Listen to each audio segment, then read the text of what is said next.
KBS 열린 토론.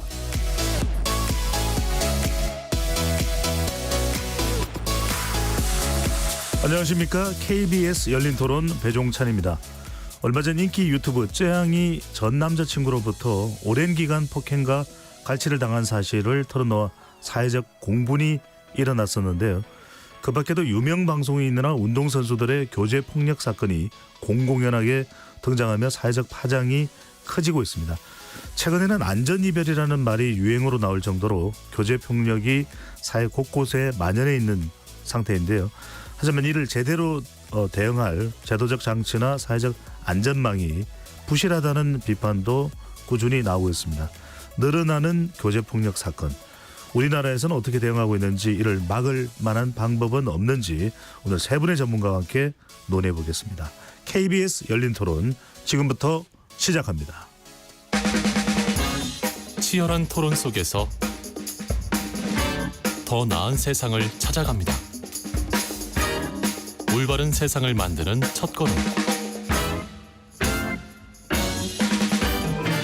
평일 저녁 7시 20분 KBS 열린 토론.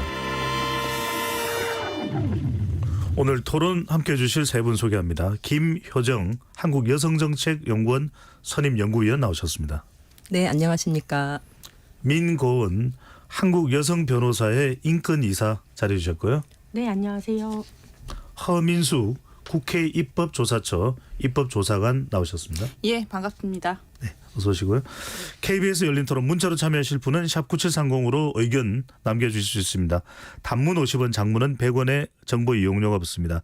KBS 1라디오의 모든 프로그램은 유튜브에서도 함께할 수 있으니까요. 많이 들어와 주시고 구독 꾹 눌러주시고 좋아요도 많이 보내주시면 좋겠습니다. 오늘은 교제폭력 사건에 대한 논의를 할 텐데, 본격적인 토론에 앞서서 시민 여러분들은 교제폭력에 대해 어떤 생각을 갖고 있는지 먼저 듣고 오겠습니다.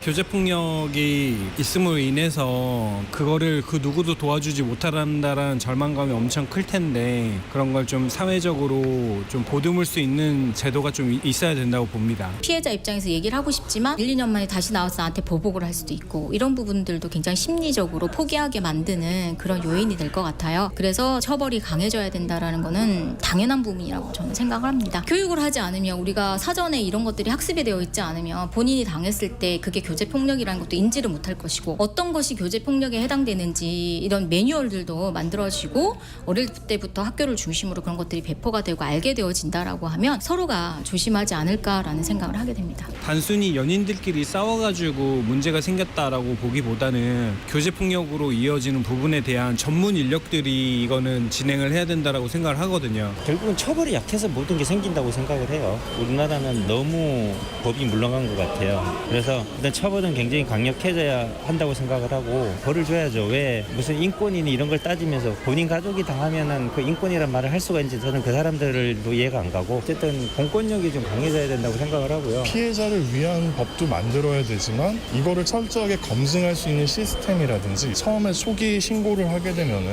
뭐 그럴 수도 있죠 뭐 하면서 넘어가는 게 있잖아요. 근데 전조 증상이 떴으면 경찰이 초기 신고를 받았을 때 적극적으로 대응을 해주는 게 제일 낫죠. 시민 여러분들 의견 어떻게 들으셨는지요? 얼마 전에는 인기 유튜브 쯔양, 한국명으로는 박정원 씨입니다. 수년간 교제폭력을 당한 사실을 고백하면서 큰 사회적 파장이 일어나게 됐는데요. 교제폭력 사건, 무엇이 가장 핵심인지 세 분께 먼저 여쭤보고 본격적인 주제로 들어가 보겠습니다. 먼저 민고은 변호사께서 말씀 주신다면요.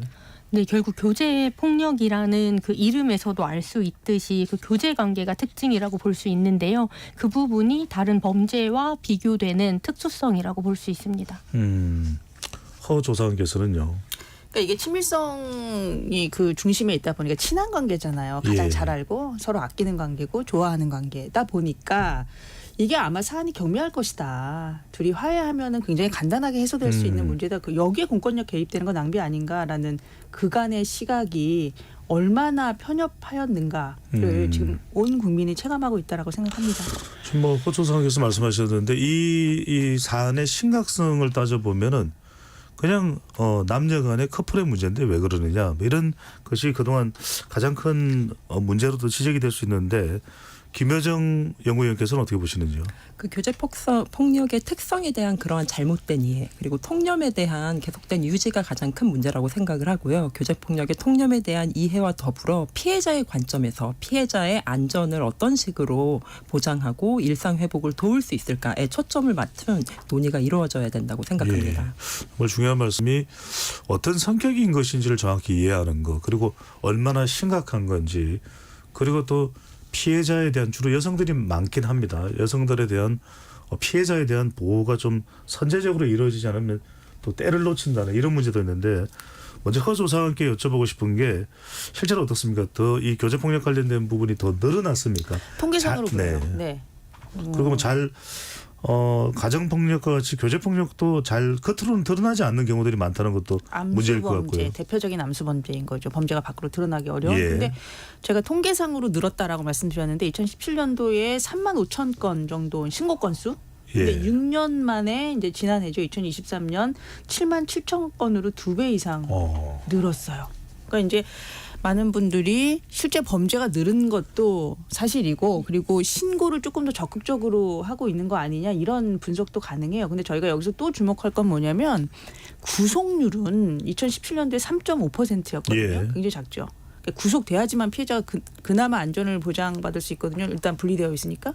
근데 그 구속률이 오히려 6년 만에 2.2%대로 떨어집니다. 그러니까 피해자의 안전이 지금 전혀 보장받지 못하고 있는 좀 이런 상황. 그러니까 뭐 손을 쓸 방법이 없어요. 변호사님 나오셨지만 신고하면은 피해자의 기대는 이제 나 좀 안전해지는 거 아닐까? 예. 이건데 사실 그렇지 않다라는 거죠. 현실은. 민 변호사께서 바로 좀 이어서 말씀을 해주시죠. 이렇게 건수는, 신고 건수는 많이 늘어났는데 그에 비하면 구속률, 이른바 이제 격리될 비율은 줄어든 원인은 어디에 있다고 봐야 될까요? 많은 피해자분들께서 신고를 하면서 이제 가해자가 구속돼서 물리적으로 분리됐으면 좋겠다라는 생각을 많이 하시는데요. 그런데 구속제도라고 하는 그 제도의 특성 자체가, 그 목적 자체가 피해자 보호를 목적으로 하고 있지는 않습니다. 그래서 구속이 되려면 주거가 일정한지, 증거 인멸의 우려는 없는지, 도주 우려는 없는지를 요건으로 봅니다. 그리고 피해자에 대한 위해 우려는 참고 사항으로 규정이 되어 있는데요. 그렇다 보니 피해자 보호를 목적으로 구속제도 를 활용하기엔 한계가 있고, 이를 위해서는 이제 구속제도의 지금의 목적과는 다른 방식으로 어떻게 활용할 수 있을지에 대한 논의와 그리고 예. 관련 규정에 대한 개정 등의 방식으로 해결을 해야 하지 않을까라는 생각이 듭니다. 이런 분리라는 것을 어떤 식으로 또 조치를 해야 되는 것이 더 효과적인지에 대한 고민도 필요할 것 같고요. 그다음에 또 이제 폭력, 그러니까 물리적으로 신체를 상해한 거겠지 이렇게 생각할 수 있는데, 더 심각해졌다라고 하는데 뭐 폭력의 잔호성, 심각성으로 볼 때 김 연구위원께서 보시기에는 한 내용으로 보실 때 과거와 달라진 양상이 있다면 뭐라고 보실까요? 과거와 달라진 양상은 사실 폭력이 더 잔혹해졌다라고 보기는 어려운 것 같고요. 과거에도 많은 여성들이 교제폭력 피해를 입었고 자신의 가장 친밀한 파트너로부터 죽음을 당해왔고, 그리고 여성뿐만이 아니라 어떤 남성 피해자라든가 자신의 피해 사실을 잘 드러내지 못하는 많은 피해자들이 숨어 있었는데, 최근에 그러한 사건들이 사실 조명되면서 사회적으로 공론화가 된 것이지, 그것이 없었던 사건이 새로 늘어났다라거나 아니면 덜 심각했던 사람이 최근에 특히 잔혹해졌다라고 보기는 좀 말씀드리기 어려울 것 같습니다. 예. 사회적인 인식이라든가 아니면 교제 관계라고 하는 것들이 예전과 다른 결혼 방식의 변화라든가 삶의 변화들을 통해서 교제 관계라는 것들이 좀 더 중요성을 갖게 되면서 그 관계에서 일어나는 젠더 폭력 문제가 더 사회적인 이슈가 되었다, 이렇게 볼 수 있을 것 같습니다. 예. 재앙의 경우에도 아주 이름이 많이 알려져 있는 인플루언서임에도 불구하고 이 사실이 이렇게 뒤늦게 알려진 걸 보면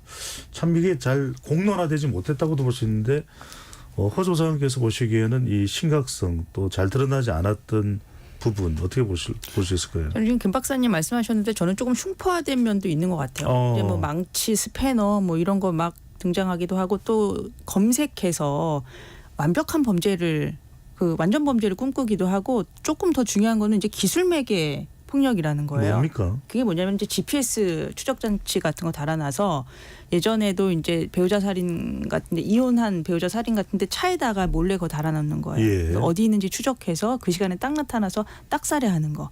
그러니까 예전에 저희가 교제 폭력이나 가정 폭력 같은 거는 뭐냐면은 되게 우발적이라 격분해서 순간적으로 그 앞에서 갑자기 막 화나가지고 그냥 뭐 한 대 치고 뭐 따기 때리고 뭐 이런 거였는데 지금은 이제 동선을 파악하고 정확하게 한 번에 그냥 치명상을 입히는 그런 범죄로 조금 발전한 거 아닌가 좀 이런 생각이 들고 예. 뭐 이렇게 자꾸 쯔양 씨 얘기해서 좀 미안한 마음도 있기는 한데 그 유명세를 이용했던 것 같아요. 유명할수록 그 드러내지 못하는. 그렇죠. 그 유튜버들도 계속 그걸로 협박한 거잖아요. 뭐 예. 이렇게 하면서 망신을 당할 건지 아니면 그 명예를 선택할 건지 너한테 달려 있고 우리한테 금품을 뭐 주면은 덮어주겠다. 이런 식으로 그래서 시간이 길어졌다라는 거.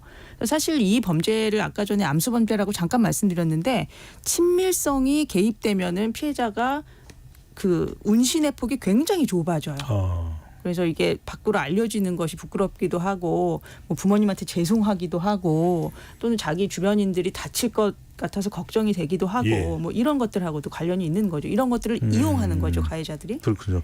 가해자 또 이제 피해자 이야기를 하셨는데 민 변호사께서 보시기에는 직접 이런 분들을 많이 만나보셨을 거 아니에요. 어떤 네. 이야기들 많이 하십니까? 어떤 피해를 당했다. 어떤 사례들이 많은가요? 네, 최근 이 교제 폭력이라는 용어로 다양한 사례들이 보도가 되고 있기는 하는데요. 근데 피해자를 지원하는 변호사의 입장에서는 그간에 있었던 흔히 친밀한 관계라고 하는 그러한 관계의 맥락 속에서 발생한 디지털 성범죄나 스토킹 범죄와 같은 그러한 것들과 크게 다르지 않다. 그래서 피해 지원을 하는 변호사의 입장에서는 이전부터 존재하던 것들을 이제 우리 사회가 교제 폭력이라 부르고 유형화하고 관심을 갖는구나 이러한 생각이 듭니다. 네. 김 연구원께서는 또 여성 정책 연구를 하시면서 이 교제 폭력도 그중에 한 분야가 될 수 있을 텐데 이렇게 지속적으로 증가하고 아까 허 조사관께서 통계상으로도 큰 폭으로 늘어난 거 말씀 주셨습니다. 3만여 건 얼마에서 7만여 건 이상이 된 거. 이런 증가 또 심각성 원인은 어디에 있다고 봐야 될까요? 이 원인의 아주 궁극적인 원인으로는 정말 어렵습니다. 이 원인을 찾아내는 게 한두 가지는 아닌데요. 사실 근데 이 저희가 교제 폭력, 가정 폭력, 친밀한 파트너 폭력 이런 것들을 다 젠더 기반 폭력으로서 이야기를 하거든요. 그러니까 이것이 그냥 어떤 개인의 악마와 같은 문제라든가 아니면 개인의 잔혹한 어떤 폭력적인 성향의 문제가 아니라 근본적으로 사회에 내재된 어떤 권력 관계의 문제라든가 예. 이런 쪽으로 이야기를 하는 추세이고 그리고 국제적으로 그러한 이해가 굉장히 높게 나와 있고요. 그래서 이 젠더 기반 폭력으로서의 가장 중요한 특성 중에 하나가 이 피해가 여성과 남성이 동일하게 나타나지 않는다는 겁니다. 무슨 의미십니까? 여성이 더 많은 피해를 입고 그리고 여성에게 더 심각한 피해가 일어난다는 것이죠. 그러니까 교제 관계에 있는 사람이라면 누구나 파트너 관계에서 교제 폭력의 가해자도 될 수 있고 피해자도 될 수 있지만 최근에 이제 사회적으로 좀 공론화되고 굉장히 분노를 일으키는 사건들을 보면 죽음에까지 이르고 그리고 굉장히 잔혹하게 살해당하고 이런 사건들의 예. 피해자는 굉장히 성별화된 양상, 즉 여성에게 집중되고 있음을 알 수 있는데요.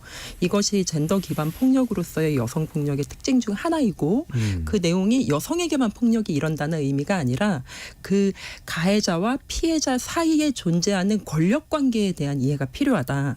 그 부분에 대한 논의에서부터 사실 교제 폭력에 대한 이해가 시작되어야 된다고 생각을 합니다. 지금 김 연구위원 말씀은 상당히 우리 어떤 역사적 배경, 문화적 배경 이런 부분까지도 거슬러 올라갈 수밖에 없을 것 같기도 한데 허 조사관께서는 어떻게 보십니까? 저는 두 가지 원인이 있다고 생각하는데요. 첫 번째는 학습 효과예요. 그러니까 그동안에 한국 사회에서 가정폭력 처벌법은 1997년도에 만들었거든요. 예. 27년, 이제 30년 향해 가고 있는데 그동안 굉장히 별거 아닌 것처럼 법이 있음에도 불구하고 경미하게 다뤘어요.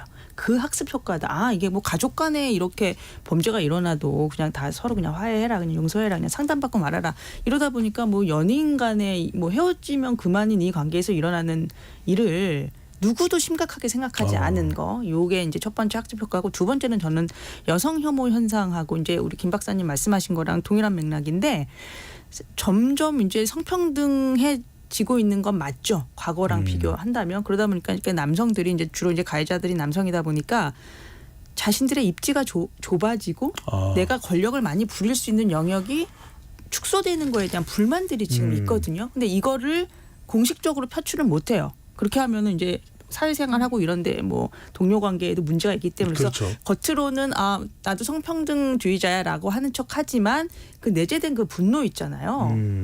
자기가 지배하고 싶은 욕구, 더 우월감을 느끼고 싶은 어떤 뭐 욕구 이런 것들을 자기의 바운더리 안에 있는 여성, 이 친밀한 관계 여성에게 폭발시키는 것이다. 저는 이것이 좀 원인이 될 수 있다. 아니 지금 굉장히 중요한 말씀 주신 것이 이것을 개인적인 어떤 교제에서의 틀어졌다든지 또는 관계가 악화됐든지 차원이 아니라 우리 구조적 문제로 따져볼 필요가 있다는 것도 상당히 중요한 접근인데 그런 사례들을 보면서 한번 좀 이야기를 해볼까요? 민 변호사님, 거제 이 지역적으로 이제 경남 거제를 이야기하는 것 같습니다. 교제 폭력 사망 사건의 경우에는 상해 치사죄가 적용이 됐다. 이게 어떤 사건이고 어떤 일로 이렇게 벌어졌는지 심지어 뭐 교제 관계 특수성이 있었다 뭐 이런 이야기도 난 조금 구체적으로 소개를 해주신다면요. 네, 지난 4월에 피해자분께서 사망한 사건인데요. 예. 이 사건에 대해서는 아직 판결이 선고되지 않아서 범죄 사실이 확정이 되지 않아 언론 보도를 통해 접한 것이 전부인 상황이라 언론 보도를 통해 알려진 것들을 정리해서 말씀을 드린다면 예. 피해자가 사망하기 전에도 11차례 교제폭력으로 이제 폭행으로 가해자를 신고하는 등의 조치를 취했지만 피해자의 처벌불원 의사 등으로 인해서 결국 사건이 제대로 처리되지 못했고 그 피해자가 사망하게 된 마지막 그 폭행 사건이 결국에는 피해자가 사망에 이르는 그 결과를 초래하면서 이 교제폭력이 종결된 사건입니다. 여기서 몇 가지를 읽을 수가 있습니다. 계속해서 11차례나 신고는 됐는데 처벌은 하지 말라라고 이야기를 했다는 것도 사실 잘 납득이 안 가고 그게 방금 전에 말씀하셨던 대로 그냥 단순한 개인관계가 아니라 여러 이 주변 환경이나 주변 관계가 또 적용이 되지 않았나 싶기도 하고 결국 죽음에 이른 거네요. 네. 예.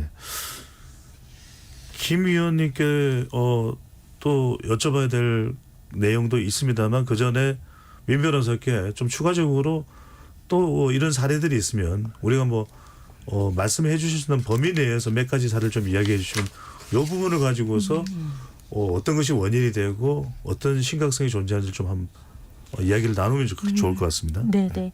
교제폭력이 살인으로 이어진 사건이 단순 오늘의 문제만은 아니라고 생각이 되는데요. 최근 수많은 언론사에서 교제폭력 사건을 다루기 시작했고 그간에 주목받지 못하였던 죽음들이 우리 사회의 논의의 장에서 논의될 수 있게 되었다고 생각을 해요. 최근에 있었던 사건들을 중심으로 정리를 해보면 예. 언론 보도된 것만 보더라도 지난 3월에 경기도 화성시에서 이별을 통보하려고 온 피해자를 살해하고 피해자의 모친을 크게 다치게 한 사건도 있었고요. 지난 5월에는 강남역에서 이별을 통보하는 피해자를 살해하는 사건, 그리고 지난 6월 하남시에는 2주 내지 3주 정도 교제한 피해자가 이별을 통보하자 피해자를 살해한 사건이 발생했습니다. 언론 보도된 사건이 이 정도인데 보도되지 않은 사건은 얼마나 많을까 하는 생각이 드는 지점도 있습니다. 예, 이게 뭐 지금 교제폭력 전부를 이야기하는 건 아닙니다만 굉장히 이별하는 것 자체가 이른바 우리가 젊은 세대들이 이야기하는 좀 깔끔한 이별, 쿨한 이별이 안 된다. 이것도 어떤 문화에서 오는 건지도 궁금하고요. 김 연구위원 먼저 말씀해 주시면요. 네. 네, 이 가해자와 피해자 사이에 형성되어 있는 권력 관계가 굉장히 불평등하고 그 권력 관계가 개인 간의 문제가 아니라 사회 구조적인 맥락에서 우선 살펴봐야 된다는 말씀을 사전에 드린 바 있는데요. 예. 이게 가해자와 피해자가 그런 배경 속에서 이미 권력 관계나 이 내용이 평등하지가 않습니다. 그리고 가해자는 지금 허 조사관께서 말씀해 주셨다시피 피해자를 굉장히 통제하고 조종하려는 욕구가 있는데 이 이별의 선언이라고 하는 것은 그 통제와 조종의 종말이죠. 끝이죠. 그러니까 이런 얘기를 들었을 때 가해자는 사실 그거를 납득하지 못합니다. 그러니까 피해자를 자기 손아귀에 놓고 조정하고 통제하려는 그거를 끊어내려는 시도를 벗어나지 못하기 때문에 이때 어떠한 극단적이거나 좀 폭발적인 양상의 폭력이 발생하는 경우가 좀 있고요. 그리고 사실 추가로 말씀드리고 싶은 거는 이게 이미 둘 사이의 관계가 평등하지 못하기 때문에 피해자는 가해자에게 헤어지자는 말을 못하는 경우가 많아요.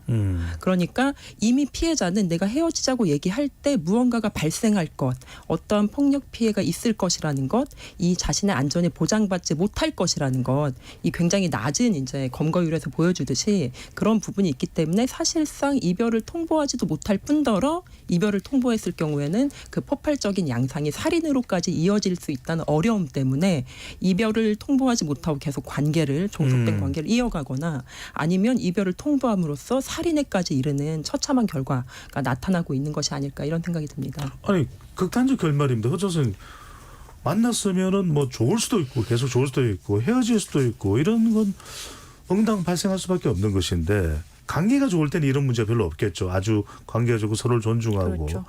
근데 아니면은 쯔양의 경우처럼 뭔가 이해관계가 걸려 있구나. 이러면은 또 다른 문제가 발생하기도 하고 또 문제는 이제 관계가 악화됐을 때입니다. 이럴 때는 뭐 관계가 악화됐을 때는 좀 서로 어떤 숙려 기간을 거칠 수도 있고 교제하는 사이에도 또는 뭐 이별을 선택할 수도 있는데 이럴 때 유독 이런 일이 많이 생기는 폭력으로 이어지는 이유는 뭐라고 해야 될까요? 이걸 일명 거절살인이라고. 뭐라고요? 거절살인. 아. 거절하면 상대방의 요구를 거절하면 결국 살인이라는 파국으로 치닫게 되는 현상. 이것은 이제 특히 이 거절살인의 주체가 여성인 경우가 대다수예요. 여성이 거절하면. 근데 이게 예. 뭐냐면은 아까 권력관계 말씀하셨는데 네가 감히예요. 네가 감히. 아. 네가 감히 내 말을 거역해? 네가 감히 내 요구를 수용하지 않아? 받아들이지 않아? 그리고 네가 결정해? 이러는 거죠.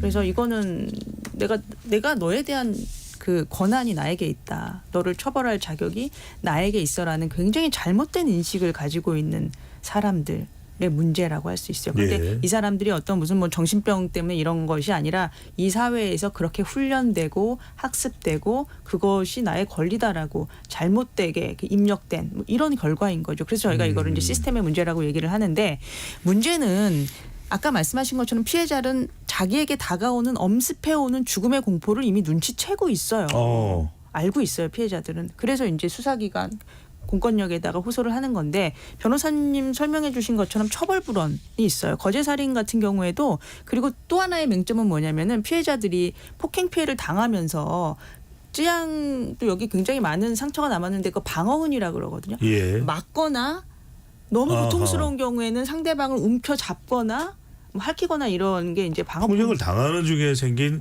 방어훈이나 무슨 상처로 볼 수가 있겠네요. 그렇죠. 그러면 이제 가해자의 몸에도 뭔가가 남아요. 서로 밀고 땡기고 막 이러다 보면은 근데 이런 것들이 다 쌍방폭행으로 하하. 인정이 된다라는 거죠. 네. 이 대목에서 김영훈님께 안 여쭤볼 수가 없습니다. 그러면 좀 지금 허 조사관 말씀을 들어보면 이런 합리적인 구분이 가능할 것 같은데 이런 증거가 있을 때도 교제폭력이나 교제살인까지 이어지는 것에 대해서 따로 처벌할 법적 근거가 없다고 이렇게 이야기가 되는데 이건 왜 그런 겁니까? 그럼 어떻게 처벌이 이루어지는 겁니까? 일반 폭행이나 협박 사건에 기반해서 그냥 형법상 처벌이 되는 거 지금 현재는 그렇게밖에 될 수가 없는 상황입니다. 그래서 일반 형법상 처벌이 되고 있고 사실 이거는 가정폭력처벌법이나 성폭력처벌법 등도 마찬가지인데요. 예. 가장 중요한 부분은 이 피해자에 대한 보호 조치가 내려지기가 어렵다는 점에 있습니다. 네, 특별한 교제폭력과 관련된 법이 없기 때문에 이 형법상 처벌을 할 수 있다 하더라도 피해자의 보호 조치가 내려지기가 어렵고 그리고 피해자가 처벌을 원치 않으면 반의사불벌죄가 적용되기 때문에 원치 않으면 그 처벌을 할 수가 없어요. 예. 예를 들어 피해자 같은 경우에는 자기가 이 처벌을 계속 밀어붙였을 경우에도 예를 들어 허 조사관님 말씀하신 것처럼 쌍방폭행으로 이미 입건이 되어서 특별히 큰 처벌이 내려지지 않을 것 같고 이 가해자가 자신을 해할 것이라는 공포가 크기 때문에 사실 자발적인 의사로 처벌을 원치 않는다기보다는 가해자의 추가적인 보복에 대한 공포로 인해서 처벌을 네. 그렇습니다. 네, 안 하는 경우가 많고 이게 그 거제살인 사건에서도 11회 회나 그 신고가 반복됐음에도 불구하고 번번이 사건이 그냥 수사가 종결되었던 것도 사실 비슷한 맥락에서 봐야 되기 때문에 현장에서는 반복되는 신고도 사실 처벌 불원이 아니라 처벌을 원하는 피해자의 간접적인 신호다라고 여겨야 된다고 지금 주장하고 있습니다. 제가 이게 뭐 영화를 많이 봐서 그런가요? 이렇게 여러 차례 했는데도 어떤 법적 보호 장치도 안 통하고 그러면 누군가 막 걸어서 가까이 오는 소리가 들리면 막 심장 맥박수가 이게 아찔한데 민 변호사님 이게 뭐 어떻게 해야 됩니까? 그럼 피해자들이 실제 피해자들 상담하시고 사건을 또 수임하신 경우도 있을 텐데 뭘 할 수가 있는 겁니까? 이렇다면 지금 현재의 법 제도상에서요. 네, 어디 가더라도 고용을 해야 되는 겁니까? 말씀하신 것처럼 처벌은 일반 형법이나 다른 형사 범죄를 처벌하는 그런 법률들의 근거에서 처벌은 이루어지는데 보호 조치가 없는 상황이에요. 가정폭력 처벌법이나 스토킹 처벌법은 가정폭력이나 스토킹 범죄의 특수성을 고려해서 특별한 보호 조치를 갖추고 있는 건데 이제 교제폭력과 관련해서는 그러한 특수성이 고려된 보호 조치가 없다라는 게 가장 큰 문제라고 생각이 되고 그렇다 보니 일반적인 범죄 피해자에게 특정 요건을 충족하면 적용하는 범죄 피해자 안전 조치라는 게 있어요. 스마트워치를 제공한다든지 순찰을 강화한다든지 이 정도의 지금 조치만 가능한 상황인 거죠. 잠깐만요. 민 변호사님 제가 이해를 잘 못했나요? 왜냐하면 11번이나 와서 폭력을 했다면 일종의 스토킹 성격도 있는 거 아닙니까? 그건 다른 차원입니까? 그 사건의 구체적인 내용을 알아야 정확히 판단은 가능하겠지만 유사한 사건이에요. 말씀하신 것처럼 지금 현장에서는 이런 교제폭력과 관련된 법이 없다 보니까 스토킹 처벌법을 조금 더 적극적으로 적용하려는 노력은 하고 있지만 결국 이것은 담당자의 업무 역량에 기대는 것이잖아요. 그렇기 때문에 결국 교제폭력과 관련된 보호 조치를 법제화함으로써 보장을 해야 할 필요성이 이 지점에서도 있는 거죠.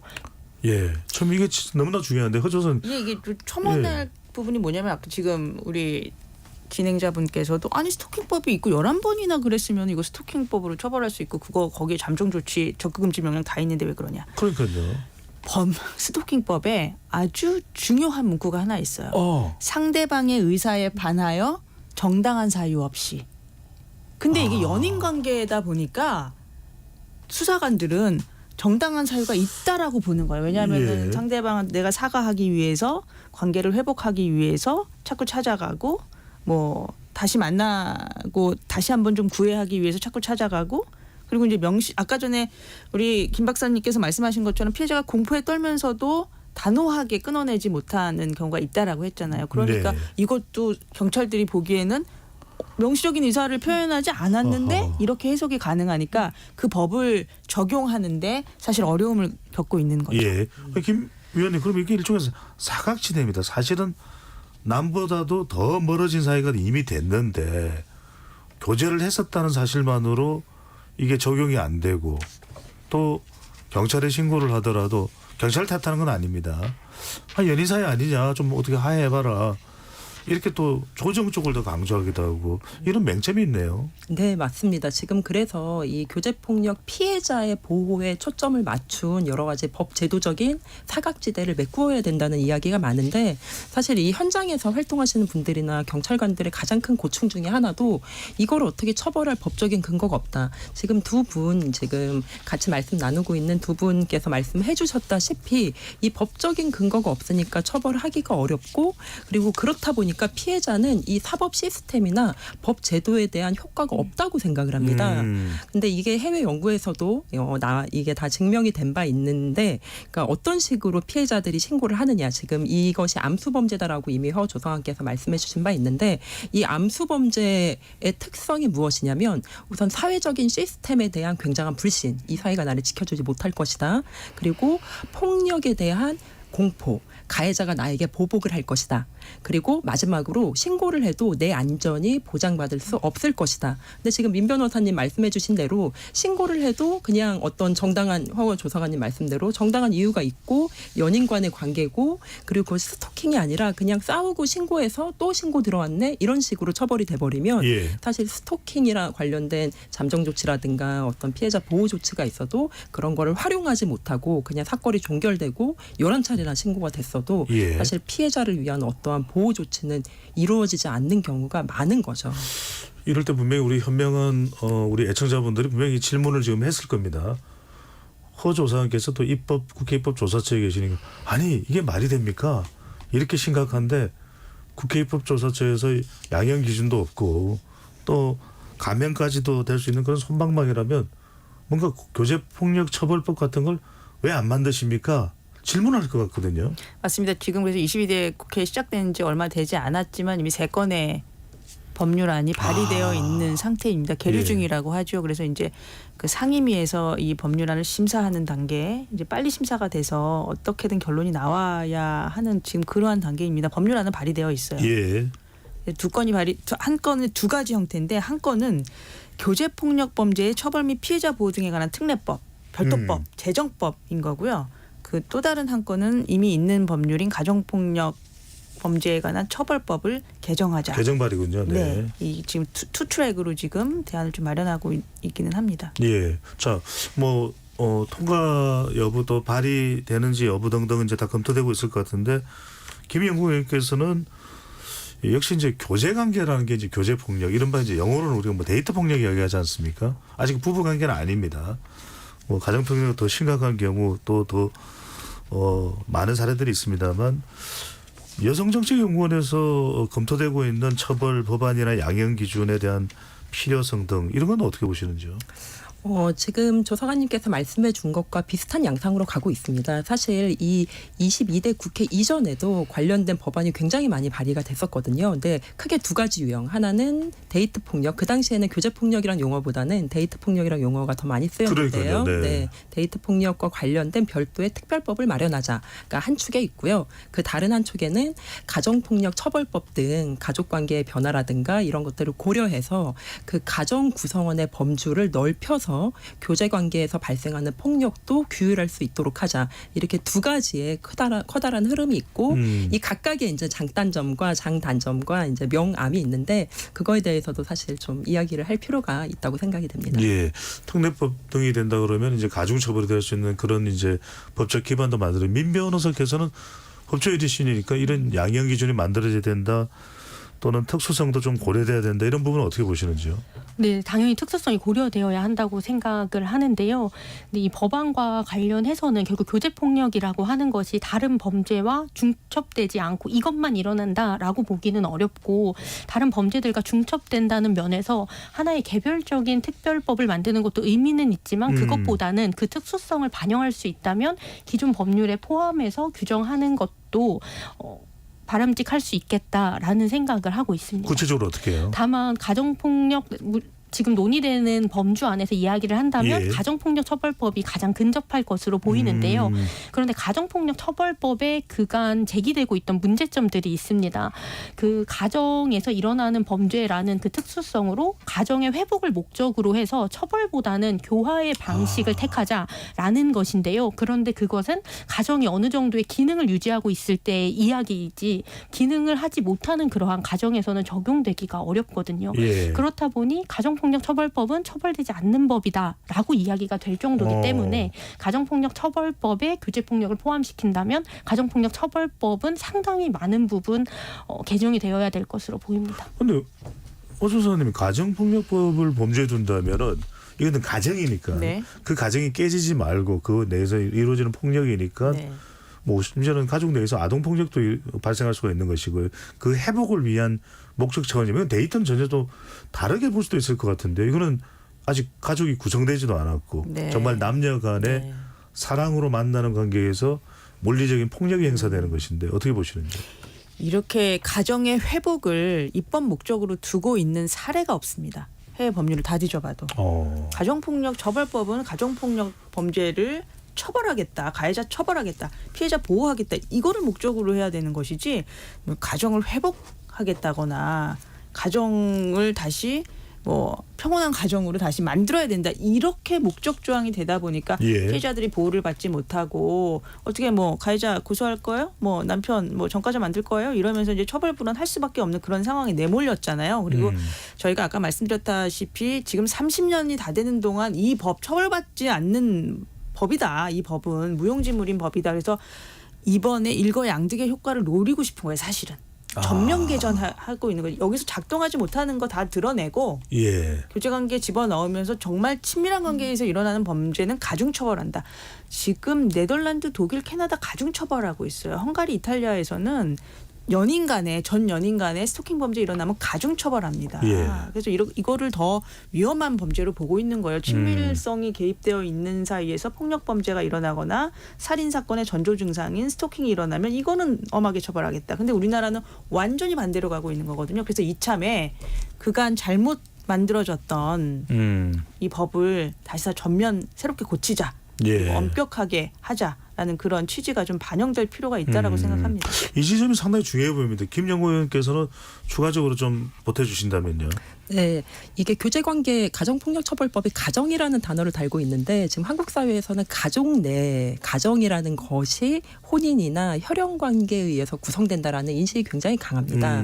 이 사회적인 규범과 문화적인 어떤 특수성을 고려하지 않을 수 없는데요. 사실 지금 한국 사회에서도 가족 구조라든가 질서, 뭐 어떤 생활 방식에 급격한 변화가 나타나고 있지 그렇죠. 않습니까? 네. 사실 예전에 비해서 과거에는 어떤 부부와 그리고 자녀로 이루어진 이성의 핵가족이 가장 이제 정상적인 가족으로 여겨진 반면에 지금은 1인 가구가 가장 대표적인 가족 구성으로 형성이 되었고요.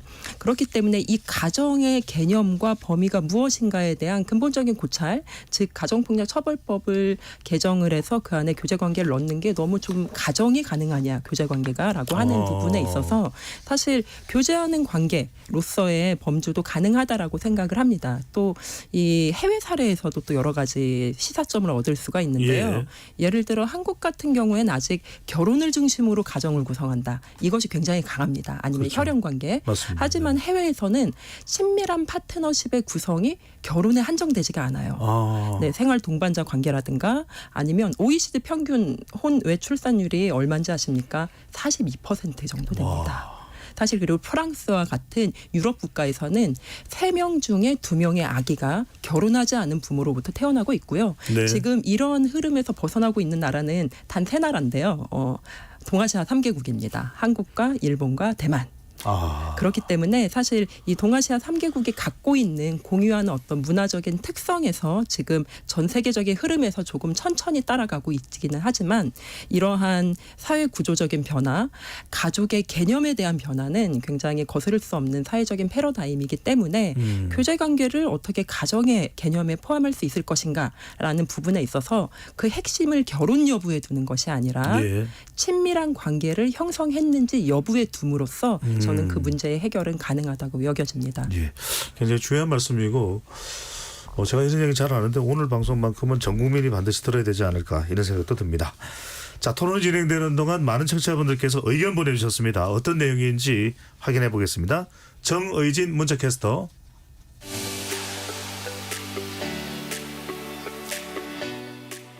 네, 지금까지 청취자 여러분이 보내주신 문자들 소개합니다. 2755님, 저도 데이트를 해본 사람이고 딸을 둔 엄마입니다. 그러다 보니 뉴스에서 나오는 교제폭력 사건을 접할 때마다 많은 생각이 들고 걱정이 많이 됩니다. 교제폭력 사건에도 강력한 처벌이 있어야 한다고 생각합니다. 유튜브에서 사연님, 처음 폭력이 시작된 순간 관계를 끊어내야 합니다. 정에 이끌려 참다 보면 폭력은 반복될 수밖에 없습니다. 경찰이 교제폭력을 심각하게 생각하지 않는 것도 문제입니다. 교제관계는 가족관계가 아닙니다. 단호하고 강하게 대처해야 합니다. 5034님, 교제폭력은 피의자의 우월감에서 시작된 것 같습니다. 관계의 평등함을 추구한다면 이렇게 폭력, 협박이 일어날 수 있을까요? 교제관계에 있는 두 사람이 권력관계, 수직관계가 아니라는 걸 명심해야 합니다. 5984님, 교제폭력 사건이 갈수록 심각해지고 많아지는데 이를 처벌할 근거가 없다는 건 우리 사회가 범죄를 방조하고 부추기고 있다는 얘기 같습니다. 사회적으로 충격을 주는 사건이 계속 일어나는데 왜 방치하고 있는 걸까요? 법안도 만들고 제도도 만들어야죠. 장마엔 찰옥수수님, 교제관계에서 일어난 일은 개인적인 일이라고 여기다 보니 주변에서도 적극 개입하지 못하고 있습니다. 교제폭력은 사적인 일이 아닌 범죄라는 인식이 중요할 것 같습니다. 7904님, 법적인 안전망을 촘촘하게 만들어서 피해자들을 보호하는 게 우선입니다. 경찰도 근거를 가지고 사건에 개입해야 하지 않겠습니까? 법안 마련이 시급해 보입니다. 라고 보내주셨네요. 네, KBS 열린 토론. 이 시간은 영상으로도 생중계하고 있습니다. 유튜브에 들어가셔서 KBS 일라디오 또는 KBS 열린 토론을 검색하시면 지금 바로 토론하는 모습 보실 수 있습니다. 방송을 듣고 계신 여러분이 시민 농객입니다. 계속해서 청취자 여러분들의 날카로운 시선과 의견 보내주세요. 지금까지 문자캐스터 정희진이었습니다.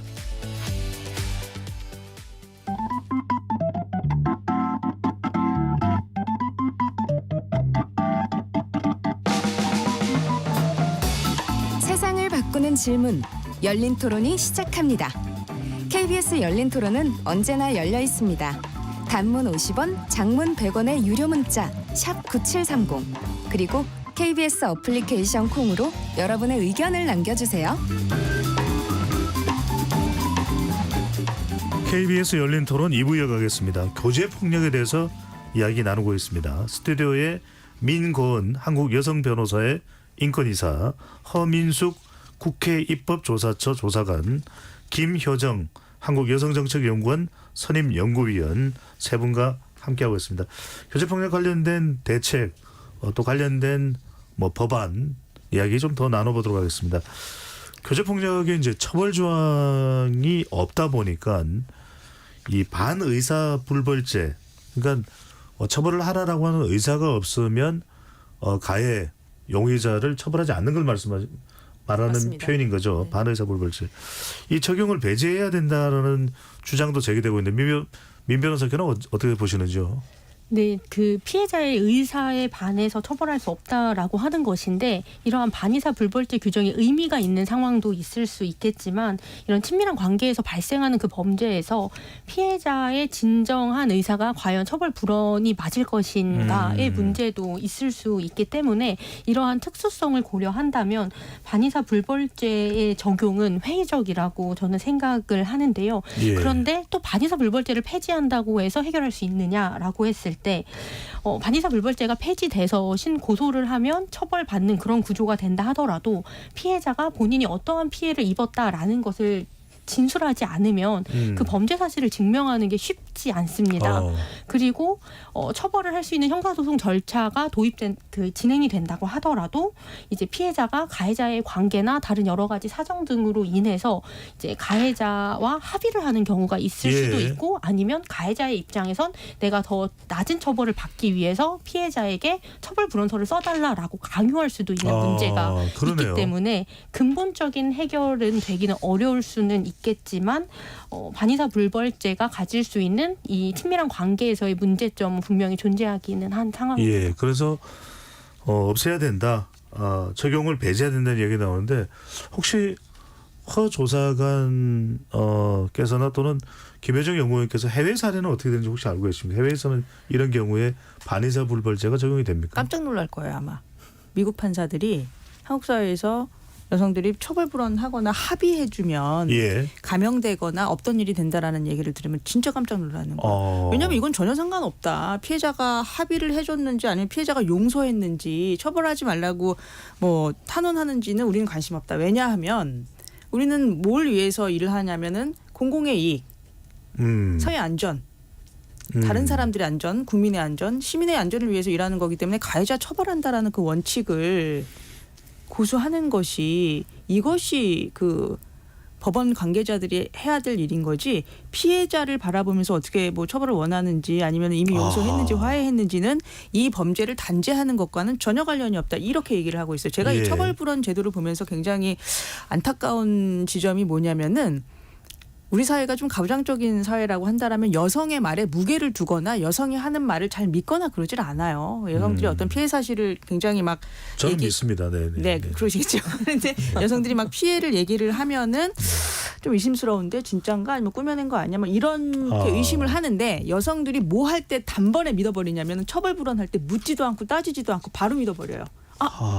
아까 진정한 의사라고 말씀하셨잖아요. 그래서 저게 진심인지 두려워서 그런 건지 보복 때문에 원치 않지만 저렇게 하는 건지에 대해서 의심하지 않고 한 번에 그냥 믿어버리는 거. 그러니까 여성이 용서해 주는 거 그것이 다 모두를 이롭게 한다라는 것이 바로 이 처벌불원 제도에 들어가 있다라는 거. 이런 점에서 저는 철저히 배제해야 된다라고 생각합니다. 허 조사관께서 미국 사례를 말씀하셨습니다. 미국의 경우에는 1994년에 여성폭력방지법을 연방법으로 제정을 해서 신고를 받고 출동한 경찰이 피해자 의사와 무관하게 현장에서 가해자를 즉시 체포하거나 기소할 수 있다고 합니다. 자, 김 의원께서는 어떻게 보시는지요?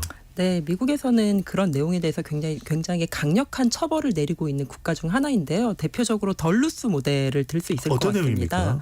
그 덜루스는 미국 미네소타 주에 있는 작은 마을인데요. 지금 현재 한국은 물론이고 전 세계적으로 가정폭력, 친밀한 관계에서의 폭력 대응에 굉장히 좀 어떠한 성공 사례로 꼽히면서 여러 가지 논의가 되고 있는데 핵심적인 내용으로는 피해자에 대한 보호 그리고 가해자에 대한 처벌입니다.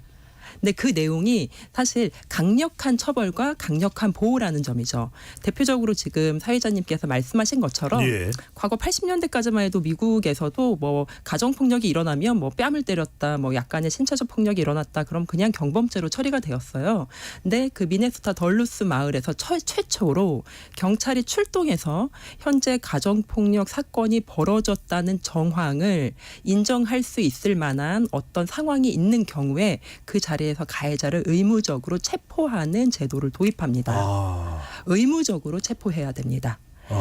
피해자가 처벌을 불허하든 아니면 우리는 더 이상 그걸 원치 않았다라고 하든 아니면 외부에서 대신 신고를 해주든지 간에 경찰이 출동해서 가정폭력이 일어난 정황이 확인되었다고 하면 예. 의무적으로 체포해서 의무적으로 기소, 즉 재판에 넘기도록 하는 강력한 가해자 처벌 제도를 도입을 했고요. 그로 인해서 피해자 보호도 강력하게 이루어짐은 물론이고 거기에 덧붙여서 민관 협력 체계를 굉장히 강조하는 이러한 좀 균형적인 예방, 보호, 처벌 정책을 도입했다는 점에서 굉장히 의미가 있고요. 그런 점에서 허 조사관님께서 말씀하신 지금 미국의 판사들이 들으면 깜짝 놀랄 것이다. 이런 예. 내용은 한국은 출동해서도 처벌을 불어나거나 아니면 피해자가 돌아가시라고 하면은 그 얘기를 굉장히 잘 들어주고 형사사법기관에서 바로 돌아가거나 아니면 처벌을 하지 않는 예. 이런 내용들은 사실 가정폭력이나 친밀한 파트너 폭력이나 교제폭력이 사소한 일이다. 그렇군요.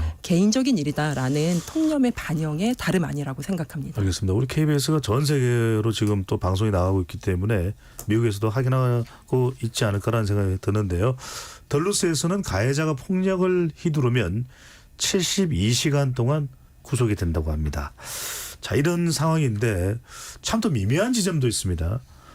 이 부분을 세 분과 좀 이야기를 나눠야 될 것 같은데, 자, 교제 폭력이다고 보니까 이게 이제 아주 심각한 경우에는 명백한데 그렇지 않은 경우에 뭐 심리적으로 좀 압박을 가한다든지 이 폭력의 유행이라는 것이 뭐 물리적인 폭력만 존재하는 건 아닙니다. 그리고 또 이제 정도를 생각할 때도 남친의 경우에는 뭐 그냥 잠깐 우리 뭐 좀 서로 싸운 게 있어가지고 그런 내용이죠. 또 여성의 입장에서는 아니다. 정말 나를 막 강압하고 통제하려고 했다. 그러면 또 남친 아내 약간 질투심에서 제가 유발돼서 이런 이른바 강압적 통제 행위, 이 부분을 교제폭력 처벌 대상에 포함시켜야 되느냐 말아야 되느냐, 허 조사는 어떻게 보십니까? 아마 굉장히 생소한 용어일 거예요. 강압적 통제. 예. 근데 이게 뭐냐면은 지금까지 우리나라 안타깝게도 피해자가 사망하면 그냥 애도하고 슬퍼하고 헌화하고 이렇게 말았는데 외국에서는 사망 리뷰라는 거를 해요. 그러니까 피해자가 어떤 상황에 있었는지를 추적하는 거죠. 사망한 이후에도 그냥 나 너무 슬프다 안 됐어 이렇게 끝나는 게 아니라 추적합니다. 그 추적을 한 결과 대부분의 피해자들이 그 이전에 아주 심각한 수준의 통제를 당했었다. 이게 공통점으로 부각된 거예요. 그래서 입법에 근거가 생긴 거죠. 이 통제 행위를 못하게 하면은 피해자가 사망에까지는 이르지는 않겠다. 이런 결론을 얻어서 이제 만들어진 것이 2015년도에 그 세계에서 최초로 영국에서 중범죄법 제76조를 개정해서 통제 행위 처벌하겠다. 영국이군요. 영국입니다. 네. 그래서 최장 5년까지 선고하겠다. 이런 걸 만든 거예요. 그래서 뭐냐면은 아까 말씀하신 것처럼 신체적 폭력은 누가 봐도 피해자예요. 명백하죠. 멍들고 피 흘리고 부러졌고 뭐 이러면은 뭐 자상이 있고 이러면 누가 봐도 피해자인데 신체적인 폭력이 없는데 끊임없이 시달리는 거죠. 통제하고 지시하고 명령하고 어떤 복종에 따르게 하고 뭔가를 확인시키고 뭐 이메일 계정을 계속 모니터링 한다던가 누구를 만나는지 감시하고 예. 어떤 옷을 입는지에 대해서 허락받아야 되고 이런 피해자들이 결국 시달리다가 살해당한다라는 매우 합리적인 어떤 그 리뷰 결과로 이런 법들이 된 거거든요. 근데 우리나라의 경우에는 이런 거를 잘못하면은 가해자가 굉장히 피해자에게 관심이 있다. 보호하고 싶어 한다. 보살피고 사랑이다. 있는 거야. 그렇죠. 사랑이다. 아주 딱 직관적으로 말씀하셨는데 그래서 예. 호주에서는 2022년도에 이 법을 만들어서 올해 시행했어요. 올해 7월 1일 날 며칠 전에 이제 시행했는데 바로 그 2개월 전에 그거 사랑 아니야. 그거 강압적 통제야라는 아주 대대적인 홍보 캠페인을 벌입니다. 예. 모든 국민들이 이렇게 자주 연락하면서 상대방이 지금 어디에 있는지 누구를 만나는지 그 옷 입으면 돼 안 돼를 결정해 주는 거 그거 사랑 아니야. 그거 통제야라는 대국민 홍보 캠페인을 예. 5월부터 시작한 거죠. 근데 민 변호사님 재판에서는 이걸 정말 민감하게 다툴 것 같아요. 왜냐하면 네. 아니 이게 폭력의 흔적이 있으면 그거는 뭐 명백한데 이건 사실은 그 흔적은 증거는 찾을 수가 없고 남자 쪽에서는 무슨 소리냐 이건 정말 내가 너무 사랑해서 더 관심을 기울여 준 거지. 이런 상황이 주로 어떻게 발생을 하고 이런 유형의 피해자들이 보이는 특징이랄까요? 이런 게 있다면요. 네, 그 강압적 통제 행위를 지금 저희 법에서는 이것을 형사처벌 대상으로 규정하고 있지는 않은데요. 그런데 이러한 교제폭력이 문제가 됐을 때 이 범행이 발생한 맥락을 설명하기 위해서는 그리고 양형을 위해서 설명을 하는 과정이 있기는 한데요. 그런데 어려운 지점은 증명이 어렵다라는 겁니다. 그래서 결국 이 강압적 통제 행위를 단순히 단 한 번 그 옷을 왜 입었어? 그 어떤 옷을 입을 거야? 이 정도로는 강압적 통제 행위를 설명하기는 어려운 지점이 있기 때문에 그 맥락을 설명하는 데 있어서 증명이 어려운 문제가 있기는 합니다. 그런데 이 부분은 결국 양형에 반영될 수 있기 때문에 주장이 되고 있기는 한데 앞서 말씀드린 것과 같이 증명의 한계가 있고 피해자분들을 만나게 되면 다들 하시는 말씀이 예. 사랑한다라고 하면서 자신을 통제해서 처음엔 정말 사랑하는 줄 알았다. 그런데 내가 이 통제에서 벗어나려고 하니 폭행이 일어나기 시작을 했고 그건 사랑이 아니라는 걸 이제는 알게 됐다. 그런데 어디 창피해서 말도 못하겠다. 이런 말씀을 참 많이 합니다. 이게 좀 간단치 않은 문제네. 왜냐하면 남성과 여성 또 여성과 남성이 서로 의견이 크게 엇갈릴 수 있는 대목이 바로 이 부분인데 이것이 이제 우리가 교제 폭력의 뭐 처벌 조항에도 포함이 될 수 있느냐. 강압적 통제입니다. 김 의원님 어떻습니까? 지금 두 분 말씀하신 내용에 저도 전적으로 동의를 하고요. 이 강압적 통제라는 것이 사실 이 친밀한 파트너 관계에서 발생하는 폭력, 젠더 폭력의 가장 핵심적인 기제이다라는 논의는 학술적으로 이론적으로 2000년대 중반부터 굉장히 예. 중요하게 논의가 되어 왔고요. 그리고 영국의 이제 중범죄법 말씀하셨는데 사실 영국에서 최근에 이제 제정돼서 시행되고 있는 가정폭력법에도 통제 행위와 강압적 행동, 이 가정폭력 범죄의 유형으로 포함이 되어 있습니다. 예. 그러니까 이 부분에 대해서 여러 가지 우려가 있으시리라는 거는 또 짐작이 돼요. 왜냐하면 그거는 직접적인 행위가 아니고 간접적이고 비가시적인 행위이기 때문에 그걸 어떻게 증명할 거냐라는 내용들이 있을 수 있는데 사실 좀 어려울 수는 있습니다. 근데 우리나라는 여태까지 너무 쉽게 해왔어요. 친밀한 관계가 있냐? 그럼 결혼했어 안 했어? 법률혼 관계야? 사실혼 관계야? 그럼 가정폭력? 아니면 가정폭력 아니고. 그리고 신체적인 폭력인가 있었어? 있었으면 폭력행위, 가정폭력, 교제폭력 없었으면 그런 행위는 없었던 거고 예. 너무나도 이제 명백하지만 간단한 방식으로 되어 왔는데 그러한 판단이 사실 이 현대 사회의 실질적인 우리 사회의 관계들 속에서는 굉장히 복잡한 방식으로 돌아가기 때문에 사실 그 강압적 통제 행위가 굉장히 그 가정폭력이나 교제폭력의 중대한 전조 증상이라는 그러한 사회적인 인식의 변화와 함께 예. 이를 어떻게 측정할 것인가에 대한 여러 가지 법리적인 개발 그리고 논의들도 함께 이루어져야 될 필요가 있다고 생각합니다. 방금 전에 김희영 교수 굉장히 중요한 말씀을 전조현상이라는 말씀을 주셨거든요. 그 이야기는 뭐냐면 이 일이 있은 이후에 뭐 폭력 또 정말 심각할 때는 나중에 살인까지 이어지는 것인데 그렇다면 이 조항을 도입하면 분명히 효과가 기대되기도 합니다. 어떤 효과를 허 조사님께서는 예상을 할 수 있을까요? 피해자들이 막막하지 않을 수 있죠. 내가 지금 많이 다치지 않았는데 내가 이거 신고하면 날 믿어줄까? 이건 거죠. 왜냐하면 내가 만약에 피 흘리고 멍들었고 깁스하고 있으면은 경찰이 딱 보는 순간 피해자 맞네. 가해자 어디 갔어요? 이렇게 할 거거든요. 근데 저 통제행위의 피해자라고 그러면 지금 무슨 얘기하는 거냐고 지금 못 알아들을 수 있어요. 근데 이게 예. 법조항에 들어가고 이 통제행위를 증명하는 게 그렇게 어렵지 않아요. 왜냐하면 이거 행동의 패턴이에요. 그러니까 한 번 너 옷 어떻게 입었냐? 너 지금 어디 갔냐라고 질문하는 게 아니라 이게 일상적으로 일어나는 걸 얘기를 해요. 그래서 아일랜드에는 뭐라고 국민들에게 홍보하고 있냐면 아일랜드 사례입니다. 네. 네. 지금 혹시 마치 계란위를 걷는 것처럼 아슬아슬한 어떤 그 상황에 놓여 있는가? 지금 막 들어오는 메시지에 바로 대답을 안 하면 큰 사달이 일어나나?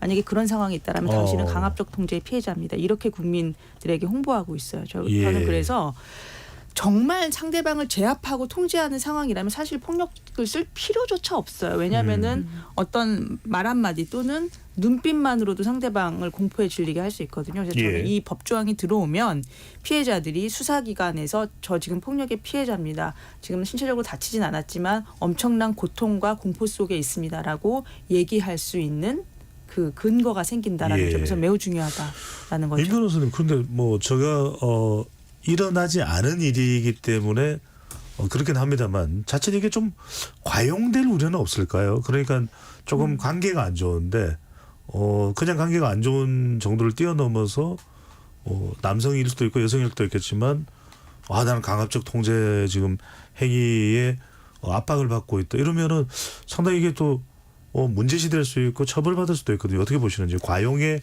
남용의 문제.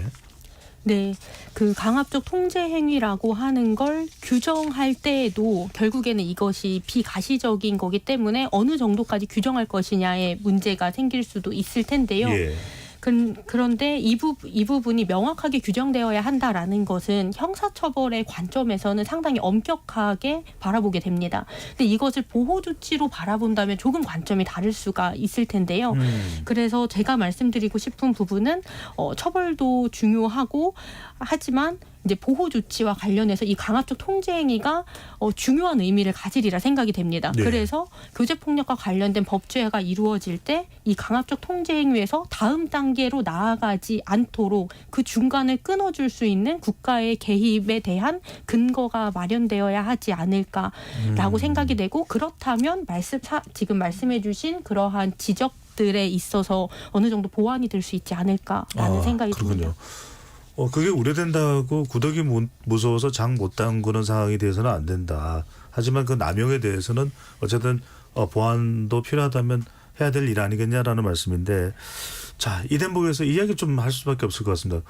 용어의 부분 또 인식의 부분 이 교제 폭력이라는 부분에 대해서 뭐 명칭이 혹시라도 바뀌어야 된다면 또는 주변의 인식 그러니까 이제 그 연인들 사이의 일 아니야. 아니 난 데이트도 못 해봐서 뭔 소리야 나한테 뭐 이런 등등의 주변의 인식이 상당히 또 문제 해결에 영향을 줄 수 있거든요. 이 부분은 어떻게 보시는지 먼저 김 의원부터 말씀해 주실까요? 네, 용어가 사실 굉장히 중요하긴 합니다. 그래서 한국에서도 지금 교제폭력 용어라고 사용을 하는 게 이제 작년 3.8 여성의 날 때였죠. 이제 대검찰청에서 이제 데이트 폭력이라는 용어에 낭만적인 내용을 함의된 그 내용을 삭제하고 그리고 엄중 처단하기 위해서 이제부터는 교제폭력 용어를 쓰겠다 했기 때문에 그 이후로 지금 현재 정부 정책에서는 데이트 폭력이라는 용어를 다시 쓰지 않고 교제폭력이라는 용어로 통일이 된 부분이 있거든요.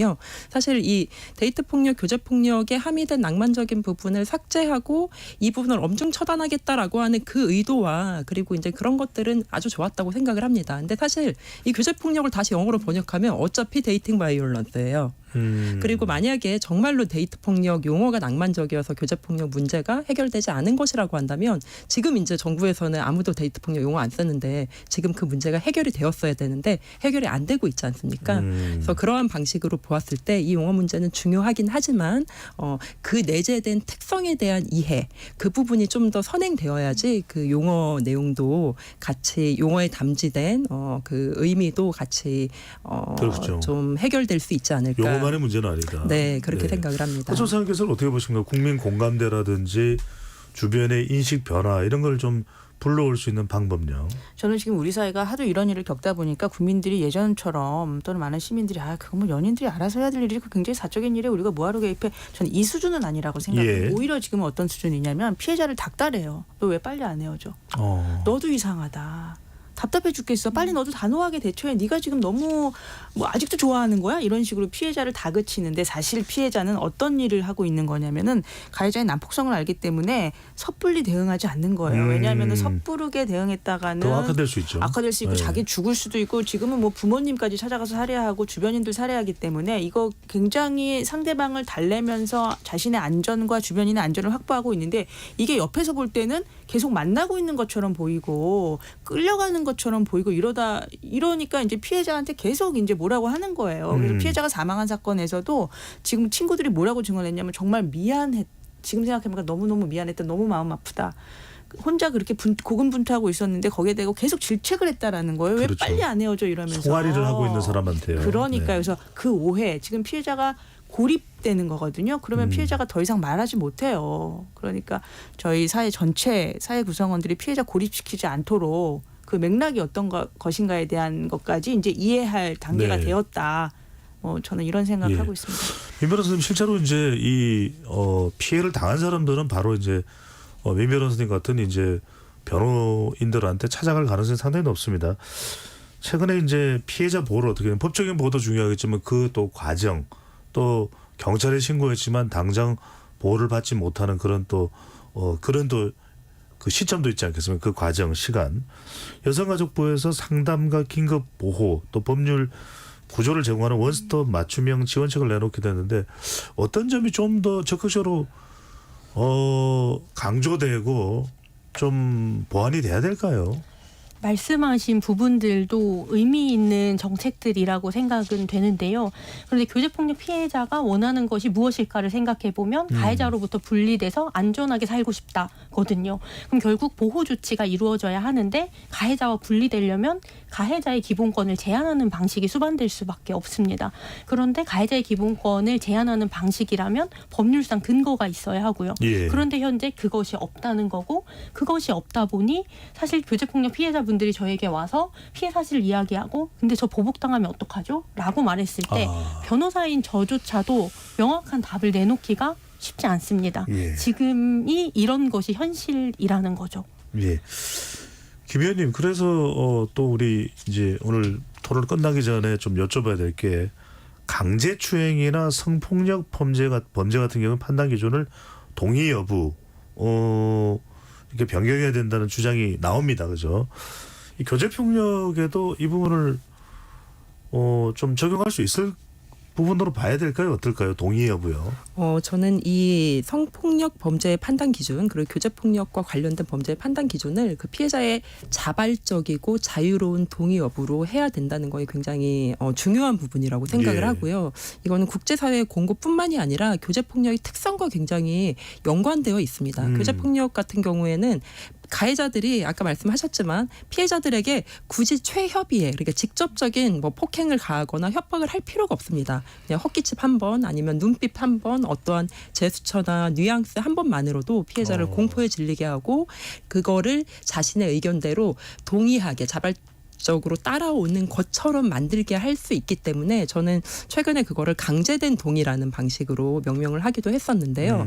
그렇기 때문에 지금 현재 이 판단의 기준을 동의가 아니라고 하면 겉보기에는 동의한 것처럼 보입니다. 근데 사실 그 맥락을 살펴보면 그 강압적인 통제의 맥락에서 피해자는 진정 자유로운 의사로 동의한 게 아니라 이 폭력이라든가 향후 발생하게 될 어떠한 사건 아니면 자신의 안전에 대한 침해, 살인에 대한 공포 이런 것들 때문에 진정으로 자유로운 동의를 하지 않은 경우가 있기 때문에 이 부분을 반드시 고려해야 된다고 생각을 합니다. 알겠습니다.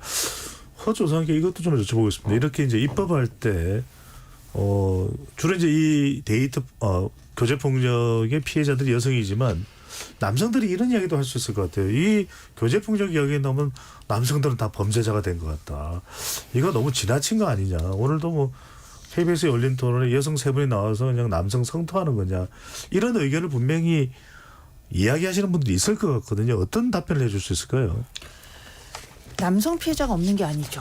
남성도 피해자이긴 하지만 이것이 이제 그 사회 구조적인 원인을 두고 있는가에서 좀 선별이 될 수 있어요. 그러니까 남성들이 피해를 겪는 것이 과연 사회 시스템적으로 권력 불평등에서 남성에 대한 어떤 고정관념이 있고 남성들이 전체 사회에서 어떤 영향력이 없고 권한이 없고 이런 것과 연결된 피해인가로 따져봤을 때 그렇게 얘기하기 어렵다라고 얘기할 수 있고요. 남성들에게 드리고 싶은 말은 남성들을 지금 비난하면서 너네들 잠재적 가해자이기 때문에 우리는 너희를 굉장히 경계할 거야가 아니라 협조를 구하고 있는 거예요. 남성들이 보기에도 굉장히 이상한 남성들이고 굉장히 성별 고정관념이나 편견에 찌든 사람들이 이 가해자의 대표하는 특징적인 유형들이거든요. 그래서 예. 남성들도 이러한 반 여성 폭력 운동에 같이 참여해서 목소리를 높여서 서로 성별 갈등을 해소하고 뭐 서로 연대할 수 있다 이런 메시지를 지금 드리는 것이지 이제 남성들 전체를 집단적으로 비난하는 그런 논의들은 아니다라는 것들을 좀 잘 이해해 주실 필요는 있는 거죠. 금행당도 충분히 고려해서 이 관련 교제폭력과 관련된 대책을 세우는 것도 필요해 보이네요. 그럼요. 네. 자, KBS 열린 토론 오늘 교제폭력과 관련된 이야기 나누고 있습니다. 이제 끝으로 세 분께 1분씩 시간을 드리겠습니다. 교제폭력을 뭐 완전히 없애기는 참 불가능에 가까울지는 모르겠습니다. 사람 사는 세상이니까요. 하지만 이것을 최소화하는 방법 그리고 또 피해자의 공포 또 두려움 이런 부분들을 최소화할 수 있는 방안을 만드는데 가장 핵심 뭘까요? 이 부분을 세 분이 좀 1분 내로 이야기를 해 주시면 좋겠습니다. 민 변호사부터요. 네. 지금 질문 주신 내용에 대한 답을 두 분이 잘 해주실 것 같아서 전 조금 다른 이야기를 첨언하고 싶은데요. 제가 앞서서 언론에 보도됐던 교제살인 사건들을 말씀드렸는데 이렇게 언론에 보도된 이러한 사건들에 대해서 철저히 수사하고 엄중하게 처벌해 줄 것이라고 생각을 하고 있는데요. 제가 말씀드리고 싶은 부분은 언론에 보도되지 않는 교제폭력과 교제살인 사건도 참으로 많을 것이다. 이러한 사건도 철저히 수사하고 엄중하게 처벌함으로 인해서 법원이 이 교제폭력 사건을 가벼이 여기지 않고 중하게 보고 있다라는 걸 우리 사회에 지속적으로 강력하고 분명한 메시지를 전달해 줬으면 좋겠다라는 말로 저는 대신하고자 합니다. 아까 허 조사께서 조금 이제 전문적인 용어로 말씀하셨습니다만 눈에 보이지 않는 폭력, 암수 폭력이다라는 말씀 주셨는데 참 이런 부분들을 우리 주변에서 공감하는 것이 무엇보다도 참 중요한 일이 아닌가라는 생각이 들고요. 김혜정 위원께서는요?